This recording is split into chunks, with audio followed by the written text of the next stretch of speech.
Congratulations, Titi! You have won the National Research Proposal Competition 2022-2023 and will receive a research grant to execute your idea as a multi-centered research. Victory!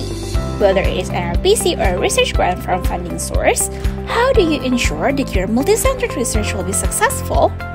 Titi learned that there are 4 key phases to plan and conduct a multi-centered research, which are planning phase, project development phase, study execution phase, and dissemination phase. In the last episode, Titi has gone through the planning phase. She has defined the research question, identified outcome measures, and determined the need for a pilot study. After the planning phase, Titi is ready to get into the project development phase. First, identifying the collaborators. Titi, as a principal investigator, should clarify the roles and responsibilities of her team members, which may include site investigators in each center, research coordinators, and experts. Next, protocol development. Titi should discuss the research protocol with fellow researchers and, if possible, with external experts to finalize the protocol.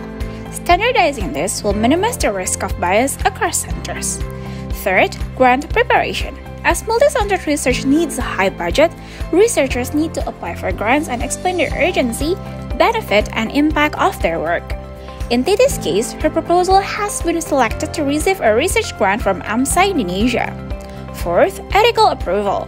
Titi can submit ethical approval to either an ethical committee that has been nationally recognized or institutional review boards (IRB) in each center. Fifth, feasibility testing.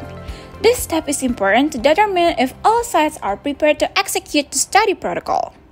Now, Titi steps into the study execution phase.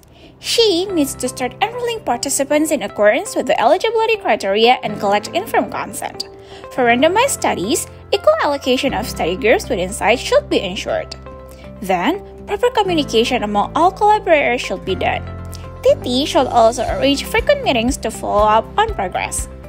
To prevent, detect, and address problems, quality assurance is needed. This is done by routine data monitoring and protocol audits of each research center. In data abstraction and analysis, missing data should be analyzed to detect systematic biases. This bias can be prevented by retraining the reader.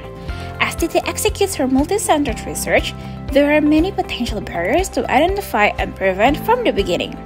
First, it is crucial to unite the team's perception and goals to address potential conflicts of interest, agreeing contributions, boundaries, procedures, coordination, and authorship as well as intellectual properties. Second, different centers may have different formats and document requirements for ethical clearance. Find out whether there is a common ethics review board accepted by all centers or assist with the document's preparation. Third, data sharing and analysis may be a challenge. Manage it well by establishing an efficient database and data safety measures through the protocol design. Fourth, for finances, beware of the funding sources requirements. Anticipate budget modifications and agree on its allocation with institutions. Fifth, meeting the timeline may be difficult. Ensure through planning and provide additional time to accommodate new equipment, procedures, and database systems. With all things considered, Titi is now confident in executing her multi-centered research project.